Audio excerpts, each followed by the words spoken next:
YTPC, Philly Piper Mike here. Friday morning. Thank God it's Friday. It's 48 degrees, a little overcast here in PA. Just wanted to make a quick video as usual on the way to work.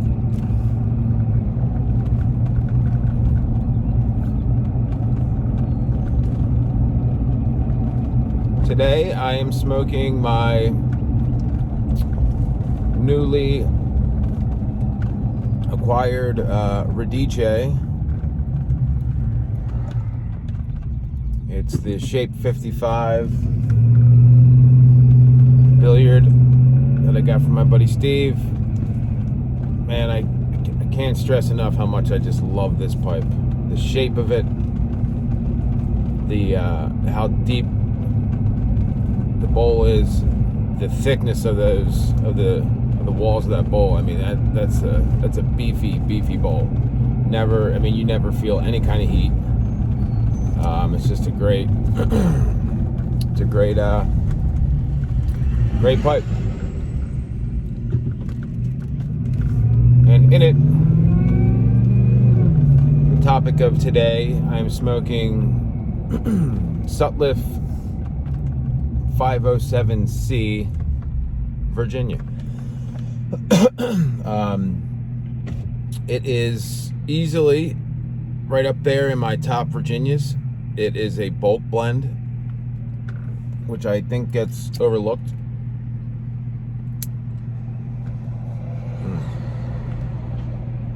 It's in the same vein as Amphora Virginia, HH Pure Virginia. A lot of the straight Virginias that are loved by so many, Sutliff 507C is right up there. And the greatest part about it is that it's a cheap blend. It's bulk. I think depending on how much, this thing, it starts out at maybe like $4 an ounce. Depending on how much you buy, it goes down in price.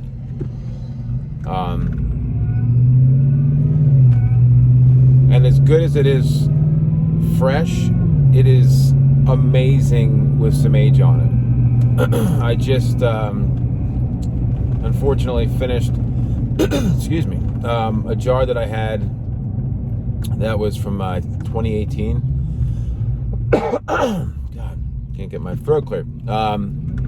And it was really good. You know, it's funny, in the beginning when I first got it, when I was in the throes of my tobacco acquisition disorder, I had got it, one of, so many blends that I had gotten. I would order, 10, 15 blends at a time. It was just ridiculous, and I smoked it and I was like, yeah, it's all right, nothing special. And it was kind of when I was into English blends more, and when I didn't really appreciate Virginias like I do now. And a lot of the Virginias that I tried were like, meh, it's too light, it's too bland, it doesn't have any flavor. And once I came back around and really got hooked on vapors and Virginias, I tried it again, and it knocked my socks off. It was so good. And I think in the beginning, when you're first starting out as a pipe smoker, especially if you're smoking aromatics or if you're smoking English blends, a lot of the nuance of Virginias can get lost. You just don't have the palate for it. You don't have that. You can't pull out the different flavors of a really good Virginia. And I think the only way that really comes is with time, is with experience, and it takes a while for your palate to really to acquire the taste. Same thing with bourbons, whiskeys, and coffee. especially black coffee. You know, it's not something that you just right off the bat you get, and it's I think it's one of the best things about Virginia blends is that you really, especially if you smoke them slow and you can pull out all the different flavors and tastes, it's really, they're actually the most complex blends that there are, but it takes a while to be able to appreciate them. Same thing with, you know, a few years back when I started drinking just black coffee, you know, I used to just load my coffee up with a bunch of creamer, and I wasn't tasting the coffee. It didn't matter what kind of coffee I had in there because it all tasted the same because I was loading it up with, you know, hazelnut creamer. And then once I got into whiskeys and different scotches, I really enjoyed the process, you know, of getting a palate and tasting all those nuanced flavors. And I wanted to do that with coffee. You know, I figured there's so many great blends and roasters. It's like, you know, why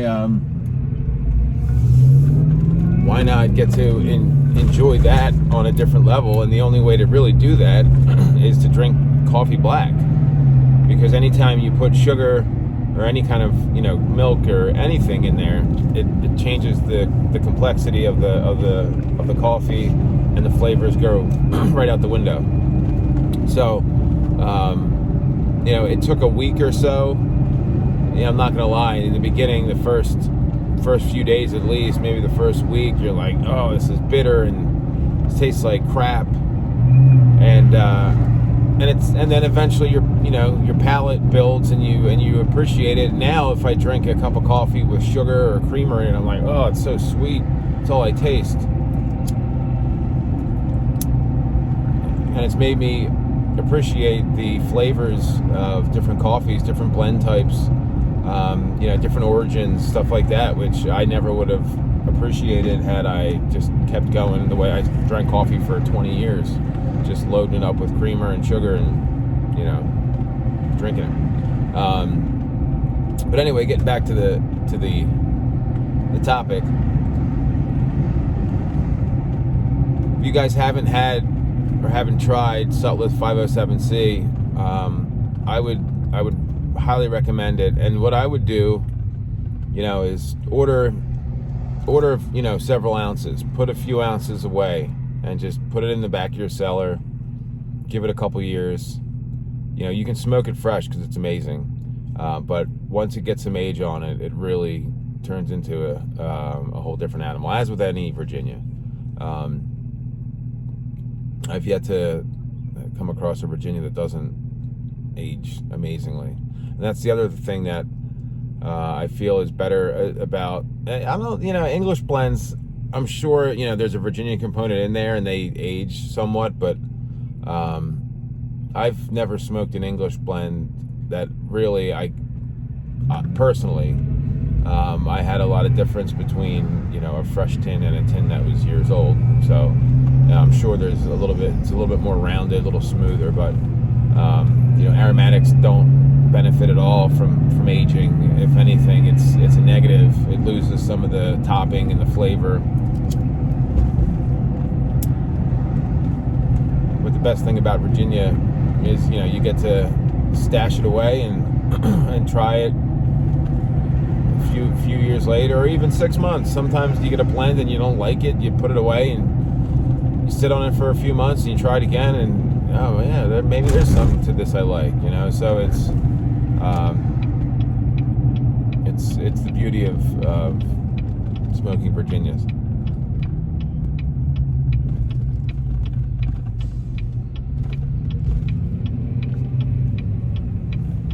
It's really just got a great flavor. It's very similar to Amphora.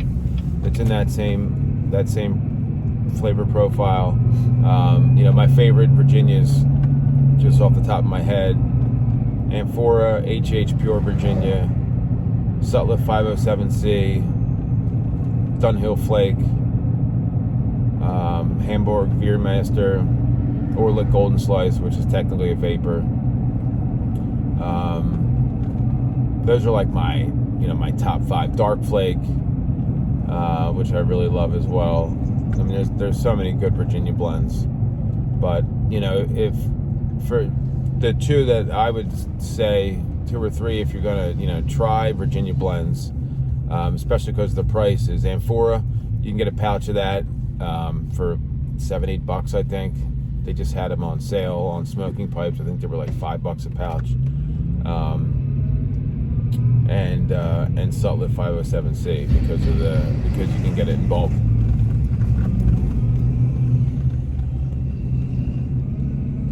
Pure Virginia is another one that's great. That's relatively inexpensive.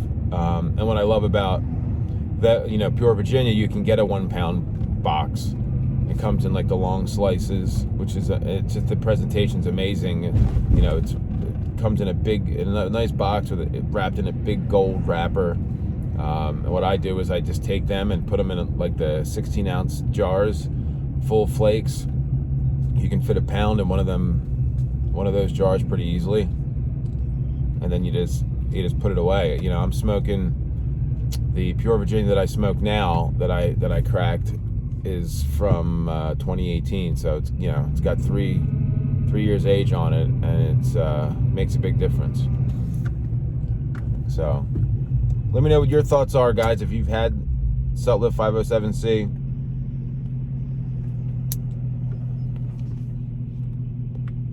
What your favorite straight Virginias are. I was watching Steve Smoking Cardboard's video last night, and he had got gifted a tin of Hamburg Veermaster, and I have a lot of that. I have the tins. I bought the 250 gram bags, which I just opened up a bag because I had just finished my last one off. Actually had some issues with a couple years ago. Veermaster had some mold issues. I got it from smoking pipes, and I went to open it up, and there was mold inside the bags. I opened up 2 other bags that I had bought, and they all had mold. So I ended up sending it back to them. They gave me credit, and I ended up buying some bags from a different run that didn't have. I didn't know, but I opened them up. I was like, when I opened that bag up the other day, I was like, oh man, I hope this doesn't have it, because it's been a few years, and it didn't. It was fine, and I bought a bunch of tins to store just for that reason, because they didn't have issues with the tins. It was only the bags. But yeah, Veermaster is another great blend. Super sweet. One of my favorite blends from Dan Tobacco. But anyway, guys, just about to get to work, so I just wanted to make a quick little video on the Sutliff 507C Virginia. If you guys, like I said, if you guys have had it, let me know what your thoughts are. And if not, I strongly recommend, if you're into Virginias and you haven't had it, I know you'll love it. And if you're just getting into the hobby and you're not sure about Virginias and you want a nice solid one that you can try without having to take too much risk, I mean, you can order an ounce of it for a few bucks and try it, and I'm sure you'll love it. But so I finally got the first group of people in the mail yesterday with the tobaccos. I have another round I have to do this weekend. I just haven't had time to put them all in the Mylar bags, weigh them, label them. I'm going to do that this weekend and then get them out either tomorrow or Monday. So the fewer, 4 or 5 people that I've been in contact with, I will get them out this weekend. But hope you guys have a great weekend, and you're all being safe and feeling well. And I will Yardism, I just got a notification yesterday that he had subscribed to me, and I've been watching his videos for a while, so I just wanted to give a shout out. I hope you're feeling better. I know you were down with COVID for a little while, but I'd heard through the community that you were on the up and up and doing better, so I'm glad to hear that. Hope you're doing well. Thanks for the sub. I appreciate that. And yeah, guys, I'll talk to you guys probably on Monday. You guys have a great weekend. Be well. Take care. See ya.